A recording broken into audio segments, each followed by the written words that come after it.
Muy buenas a todos y bienvenidos al análisis y explicación del artículo 37 del texto refundido del Estatuto Básico del Empleado Público orientado para opositores.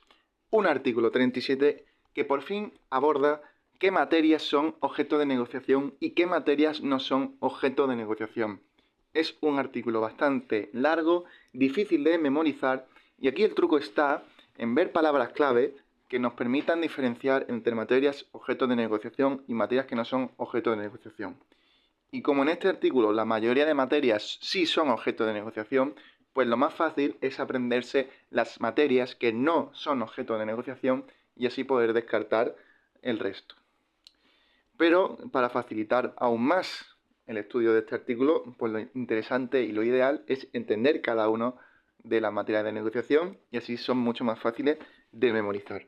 Así que sin más dilación comenzamos con este largo artículo por el 37.1 que dice así: serán objeto de negociación en su ámbito respectivo y en relación con las competencias de cada administración pública y con el alcance que legalmente proceda en cada caso las materias siguientes.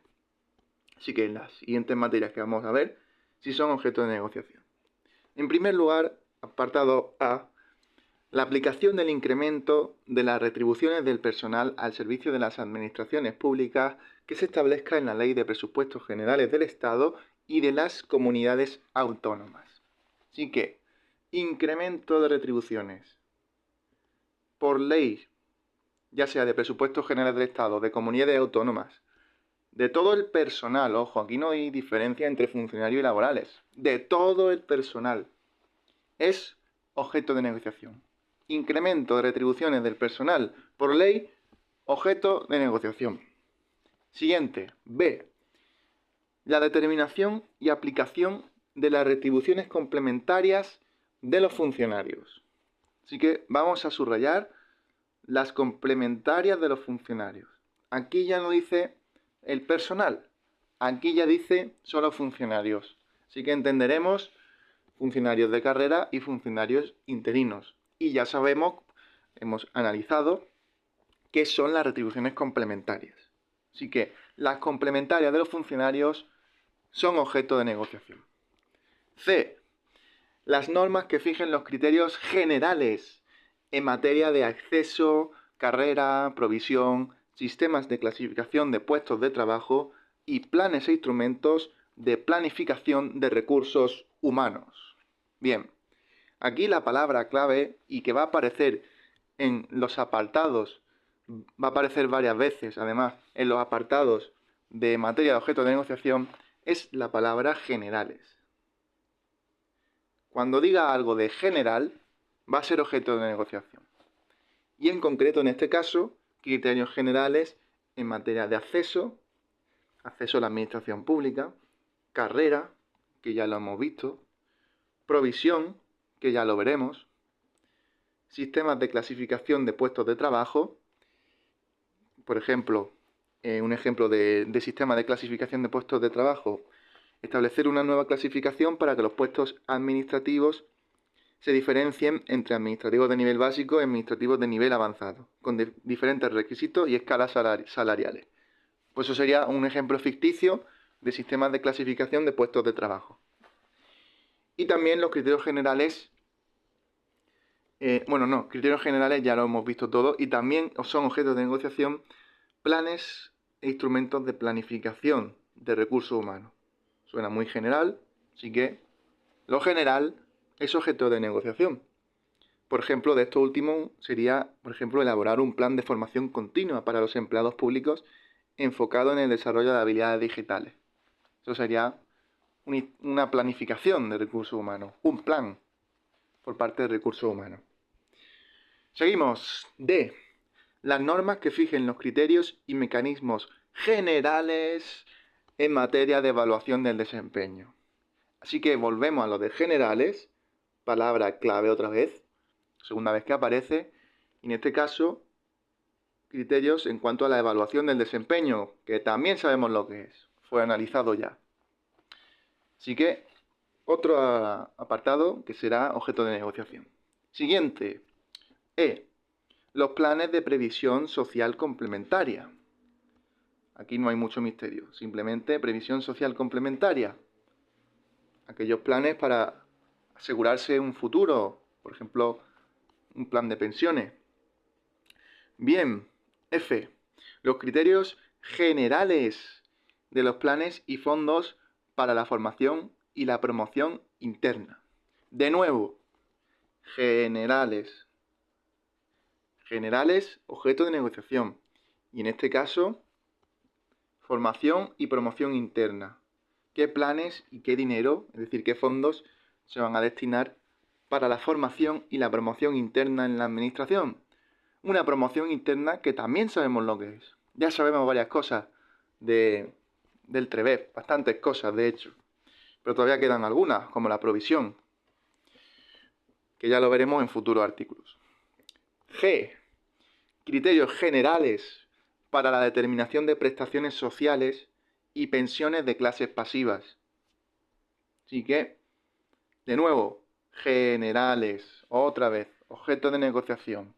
Y en este caso, de prestaciones sociales, por ejemplo, una ayuda para el cuidado de hijos menores o programas de asistencia médica complementaria. Y también criterios generales de pensiones de clases pasivas, que bueno, es un régimen alternativo al de la seguridad social y en el que antes se usaba mucho más, ahora se está produciendo un proceso de transferencia del régimen de clases pasivas al régimen general de la seguridad social. Y bueno, principalmente pertenecían a estos cuerpos, a este régimen de clases pasivas, los cuerpos y escalas de la Administración General del Estado y algunos colectivos específicos como jueces, fiscales, militares o funcionarios de la Administración de Justicia. Pero ahora se está produciendo un proceso de transferencia. Pero bueno, no es lo importante aquí es criterios generales de prestaciones sociales y pensiones de clases pasivas. También serán objeto de negociación. Bien, vamos a bajar de este gran artículo y nos quedamos aquí. Ahí. H. Las propuestas sobre derechos sindicales y de participación. Así que, de nuevo, objeto de negociación. Derechos sindicales y de participación.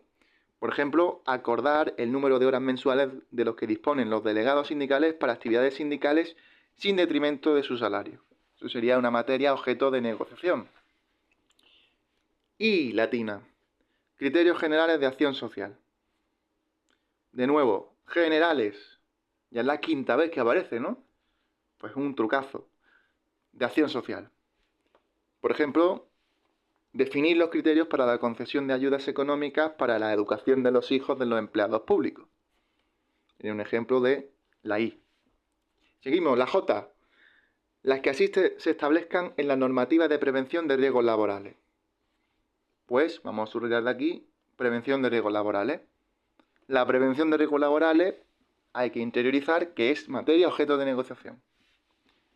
Bien, la K.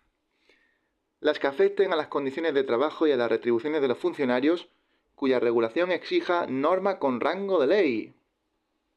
Así que, de nuevo, la ley, lo que tenga que ser regulado por ley, es protagonista en la negociación. Todo la condición de trabajo y retribuciones de funcionarios, vamos a subrayar funcionarios, todo lo que se tenga que regular por ley será objeto de negociación. Condiciones de trabajo y retribuciones. Bien, L. Se nos van a acabar las letras ya. Los criterios generales sobre ofertas de empleo público. De nuevo, generales.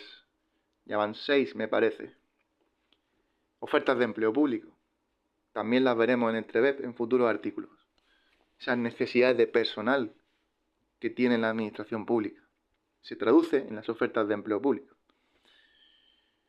Bien, M.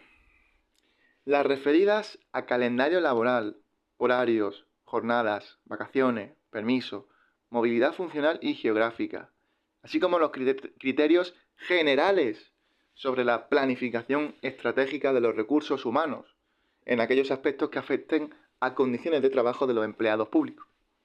Así que estas pequeñas cosas de calendario, horarios, jornadas, vacaciones, permisos. Las vacaciones y los permisos los veremos en el TREVES también. La movilidad también la veremos. Y así de nuevo aparece la palabra generales.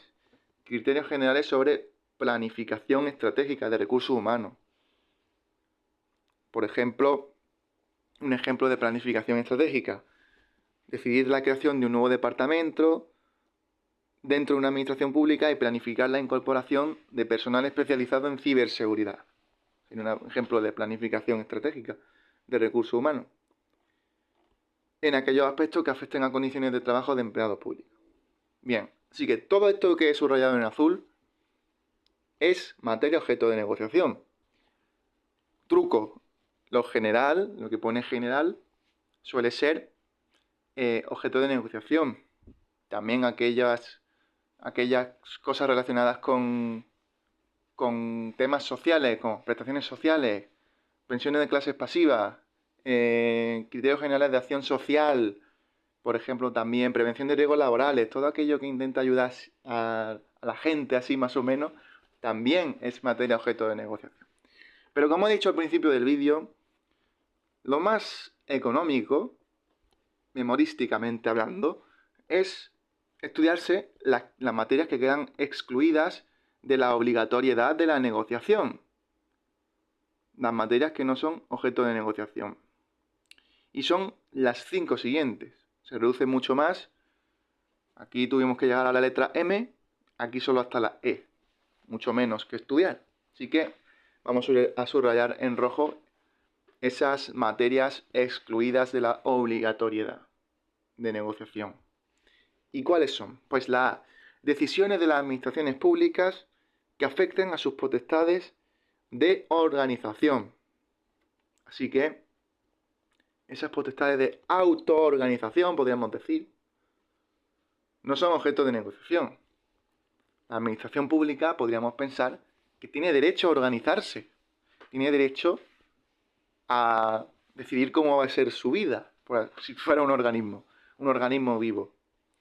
Bien, y segundo párrafo, una apreciación sobre la, dice así: cuando las consecuencias de las decisiones de las administraciones públicas que afecten a sus potestades de organización tengan repercusión sobre condiciones de trabajo de los funcionarios públicos contempladas en el apartado anterior, procederá la negociación de dichas condiciones con las organizaciones sindicales a que se refiere este estatuto.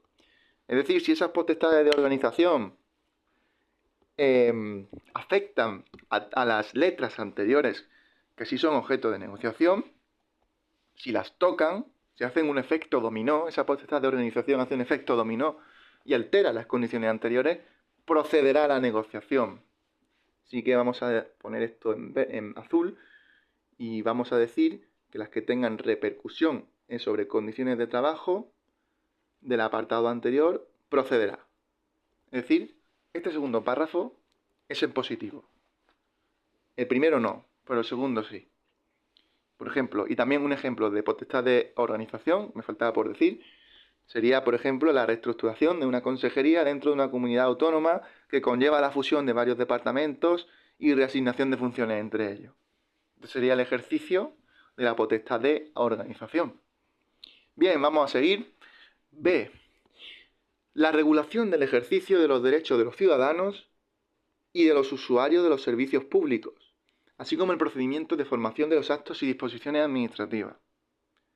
Así que vamos a pensar que todo aquello que afecte a lo que es externo a la administración tampoco va a ser objeto de negociación. Aquí no hablamos de condiciones de trabajo de nadie. Así que derechos de los ciudadanos. Podríamos dejarlo así. Y usuarios, bueno, vamos a completarlo. Y así como el procedimiento de formación y actos y disposiciones administrativas, que eso está reglado y mediante una ley, eso no se va a negociar. Actos y disposiciones administrativas, todo esto queda excluido de la obligatoriedad de la negociación. Bien, C. Determinación de condiciones de trabajo del personal directivo. El personal directivo queda excluido de lo que viene siendo los empleados públicos. Ya sabemos que está formado, según el TREVES, por funcionarios de carrera, funcionario interino, personal laboral y personal eventual. Personal directivo no.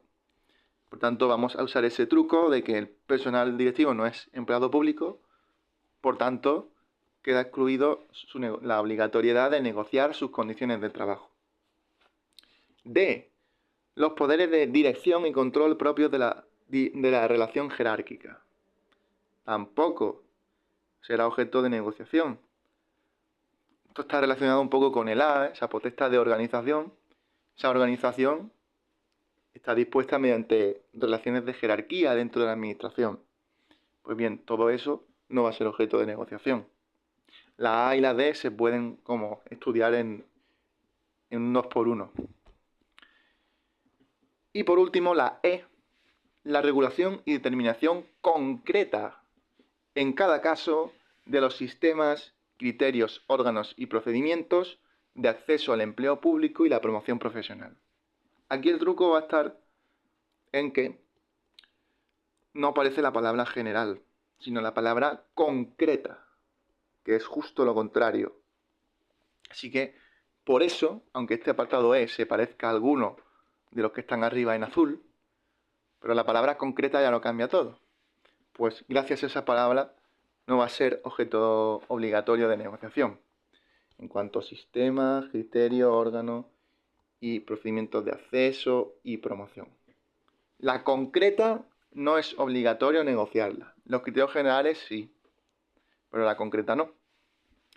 Así que sin más, queda analizado este artículo 37. De nuevo repito, es más fácil estudiarse lo que está excluido de obligatoriedad de negociar que los otros miles de apartados, porque no merece la pena. Pero sí está bien entender cada uno de ellos y cuantas más veces leáis este apartado, pues mejor. Aquí las preguntas van a ser que van a poner 4 materias y van a decir cuáles serán objetos de negociación y cuál no. Ese va a ser el ejercicio principal que hay que superar de este artículo. Así que sin más, nosotros nos vemos ya en el próximo vídeo, que será el del artículo número 38. Un saludo.